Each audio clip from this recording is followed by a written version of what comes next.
beaucoup de fruits et d'aromates, on va y venir dans un instant. Donc Claude Imbert, bonjour. Bonjour. Vous êtes le président, dans l'affaire il y a toujours un président, c'est vous aujourd'hui, le Exactement. président qui a organisé les journées des fruits d'automne dans l'Ain à Cuisia.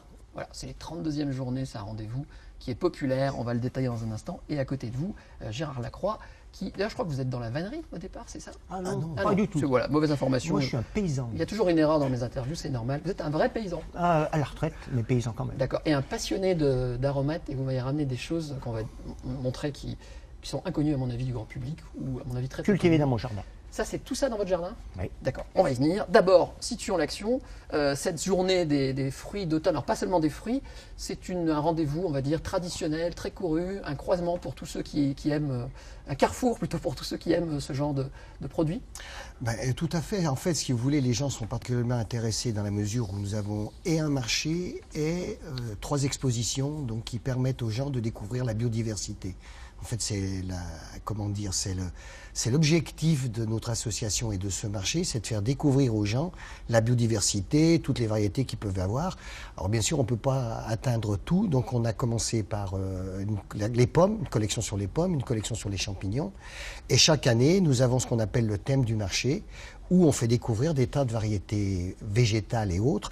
Et entre autres, cette année, donc, ce que Gérard a préparé. Parce que, on va y venir, Cuisia, c'est un petit village. Ah, c'est un sympathique. petit... Ah oui, mais tout à fait. 8000 personnes pour vos rencontres, ça, tout d'un coup, ça grossit. Ah, Donc, mais... qui vient? C'est le grand public ou c'est des passionnés, des gens qui s'y connaissent, qui viennent collectionner? Je pense que c'est à l'origine, c'est le grand public qui ont été d'abord attirés par cette manifestation parce qu'ils découvraient en fait les pommes au niveau des pommes locales, des variétés des pommes locales.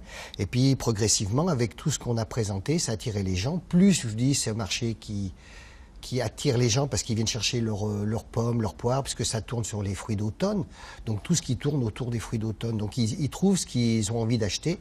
En plus de ça, bon, nous avons un marché où il y a des gens qui font du bio ou de l'équitable et qui donc attirent quand même les consommateurs. Et là, en fait, j'ai vu des taxi-pommes, c'est quoi ça? Oui, ça sont des jeunes garçons et des jeunes filles qui ont des charrettes et qui permettent de transporter les marchandises que les gens ont achetées jusqu'à leur voiture, parce que parfois les parkings sont un peu loin du marché. Alors, je ne sais pas lequel des deux va me répondre, mais au niveau météo, là, on est dans une espèce de... Ah, c'est pas bon signe. Je pensais que c'était bien parce qu'il n'y avait pas de gel, du coup. Il n'y a pas de Vous en gel, pensez mais quoi? on nous Vous, annonce... le vrai paysan, comme vous dites. On nous annonce pour la fin de semaine une perturbation, alors on n'est pas très optimiste. Pour les rencontres? Pour les rencontres. Mais pour les... les pommes, cette année, de toute façon, le problème est résolu. Par chez nous, nous n'avons aucune pomme à cause du gel. Ah oui. Donc on a été obligé d'aller voir chez les voisins s'ils allaient gentiment nous prêter quelques pommes. Alors, des variétés de pommes, quand on va, pour ceux qui vont au supermarché, parfois on n'a pas le choix, on retrouve à peu près toujours les mêmes, les 3-4 pommes, et la plupart sont très brillantes, très rondes et très uniformes. Votre combat, j'ai envie de dire, c'est vous qui allez me répondre, c'est peut-être de montrer qu'il y a d'autres choses et qu'il y en a qu'on connaît moins bien. On va les détailler ici. On y va comme ça? Alors, écoutez, à propos général, est-ce qu'une pomme moche est meilleure qu'une pomme, comment dirais-je, bien présentée dans un rayon de supermarché?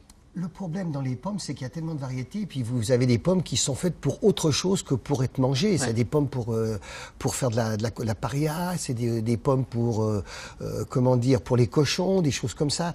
Donc il y a certaines pommes qui sont beaucoup plus goûteuses que d'autres, puis il y a des pommes qui sont meilleures en tarte ou meilleures en compote que d'autres. Donc, pourquoi la pomme a autant de succès, notamment en France? Il y a des croqueurs de pommes, des collectionneurs de pommes, il y a des combats pour défendre certaines pommes qui disparaissent. Tout à Comment fait. Ça se fait?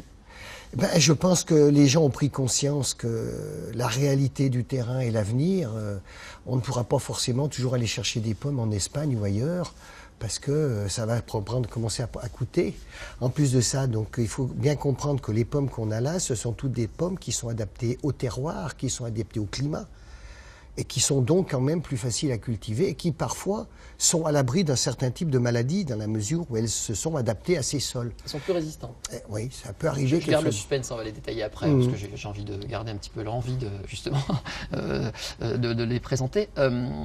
Ces pommes dont vous me parlez, est-ce qu'il y en a certaines qui sont déjà disparues, qu'on ne pourra jamais retrouver? Est-ce qu'il y a vraiment déjà de la perte sur le nombre de variétés?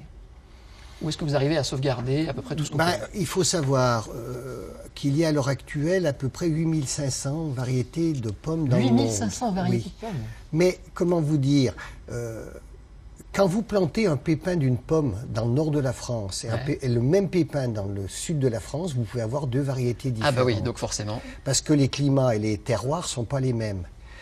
Ce qu'on arrive à conserver quand on veut conserver une pomme, comme cette belle fille de Salins. Allez, bon, vite fait, voilà.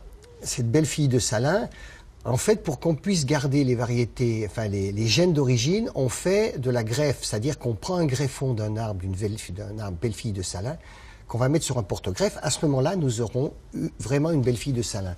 Je vous arrête là. Pas de On problème. appelle ça teaser. On va y revenir dans un instant. Et là, on va avoir envie de savoir tout ce qu'il y a dans ces petits pots Oui. avec vous. Mais d'abord, sur la table, parce que là, ça devient concret et intéressant, vous allez un petit peu m'expliquer, Gérard. Alors, le plus intriguant, il y a des choses que j'ai cru reconnaître et en fait, je me suis trompé. On va peut-être commencer simple. Voilà, on va commencer par ça. Moi, j'ai cru que c'était, j'espère qu'on va le voir, de la menthe. Je vais le mettre devant. Voilà, de la menthe. Et en fait, pas du tout. Non. Qu'est-ce que c'est? Mettez le nez dessus. Oui. Ça sent la menthe? Pas vraiment? Non. Non. On appelle ça le sucre des Aztèques. C'est un édulcorant, une plante édulcorante originaire d'Amérique centrale. Ça se mange comme ça? Non, ça sert à aromatiser et sucrer les plats. Si vous êtes un petit peu intrépide, essayez de goûter une... Si vous me garantissez que je ne risque rien. La garantie, j'y dis Je vais y aller, c'est intrépide. Voilà, on Un mange pas petit la bout. fleur, j'imagine. Hop. Oui, c'est bon. J'y vais. Et pendant ce temps-là, avant que je ne décède, vous allez peut-être nous montrer. Ah oui, c'est sucré, dis donc. Ah oui, Ah oui, c'est sucré. ah, c'est génial. Donc, Comment c'est- ça s'appelle? On l'a pas dit. Donc Alors, c'est c'est le écrit sucre là. des Aztèques. Si, vous l'avez dit, pardon. Sucre des Aztèques. Ah oui, c'est très sucré même. Et ça peut remplacer le sucre raffiné. C'est-à-dire, vous mettez ça dans un dessert et ça agrémente votre dessert. Ah ouais, c'est mieux. Enfin, c'est un autre rôle que la menthe à laquelle je pensais en fait. Ah oui, donc d'autant plus qu'il n'a pas le goût de menthe. Non, pas du tout. Ça a le goût d'un édulcorant, vous l'avez dit, tout à fait. Exact, Alors, exact. juste derrière. Alors Faut ça, pas les renverser. c'est une plante qui s'appelle le Rugia, qui est originaire d'Océanie et qui a la particularité d'avoir le goût de champignon, un goût boisé. Donc vous mettez ça comme aromate dans un plat, au lieu de mettre du champignon de Paris, eh bien, vous avez un goût de champignon à partir de cette plante. Tout ça, vous le faites pousser dans votre jardin? Et toutes ces plantes, à part vraiment la vanille ou quelques autres, parce que je vais en présenter à peu près 400, qui représentent, on va dire, 80% à 90% de tous les condiments et plantes aromatiques utilisées dans le monde. D'accord. Donc j'ai cultivé ça dans mon jardin cette année. N'importe qui peut le faire comme vous ou ça demande des Juste- conditions particulières? Parce que Non, là, tout de bon, suite, il j'ai faut avoir envie, une hein. petite technique. Mais le but était aussi de nos expositions, c'est aussi de montrer qu'on peut trouver des choses intéressantes à faire chez soi. Ça, c'est quoi? Alors ça, c'est un petit concombre Ah. originaire des Antilles et qu'on utilise confit comme le cornichon au vinaigre. D'accord, c'est fort, c'est aigre. Non, ça a le goût de concombre ou de cornichon. Alors le nom est super. Je vais y arriver. Mélotaria. Mélotarias cabra. En plus, c'est beau. Là, je passe. Alors ça, c'est de l'épazote. Qu'est-ce que c'est? Alors ça, c'est une plante, c'est pareil, mettez le nez dessus, si je Je me permets. Attention, hop là. Qu'est-ce que c'est? C'est un goût camphré. Donc c'est une plante qui est Oui, c'est ça. originaire du Mexique. Et les Indiens dans J'accélère. Ok.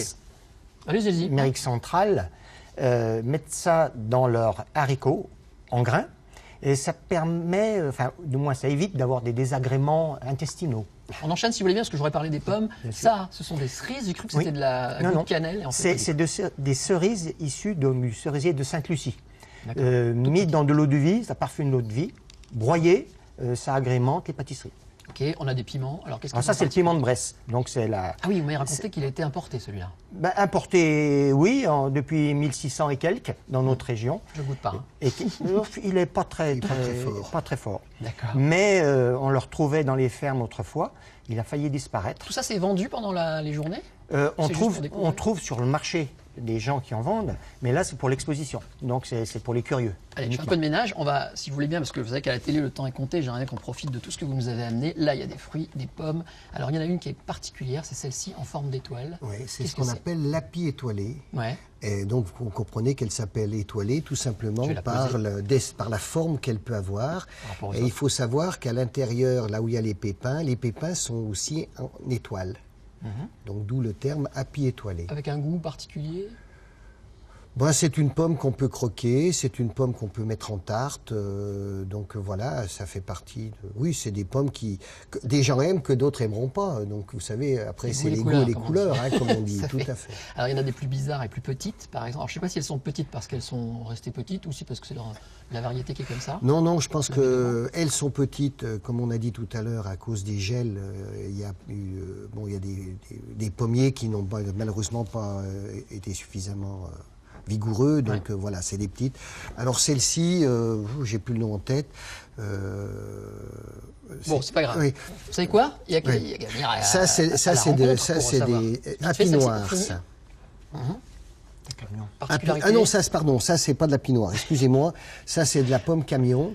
La particularité de cette pomme, c'est que c'est une pomme locale de faire chez nous. D'accord. Me demandez pas pourquoi ils l'ont appelé camion. C'est le gars qui a déterminé ce fruit et qui a décidé de l'appeler Paul Camion. Comme beaucoup de fruits sont appelés par... Le temps passe très très vite, donc je vous remercie d'être venu. Je pense qu'on a donné envie aux gens de venir faire un petit tour. J'espère qu'il fera beau, je vous le souhaite en tout cas. Je peux dire 30 Allez-y, très secondes vite. que l'association gère un verger conservatoire. Vous êtes sur Internet, j'ai vu ça. Il y a tous les détails. Et de là, voilà. Donc voilà, tout à fait. À Cuisia, donc ce week-end, pour parler plantes aromatiques, fruits et pommes. Merci encore d'être venu. Restez là, je vais vous faire voyager un petit peu si vous voulez bien. On va découvrir cette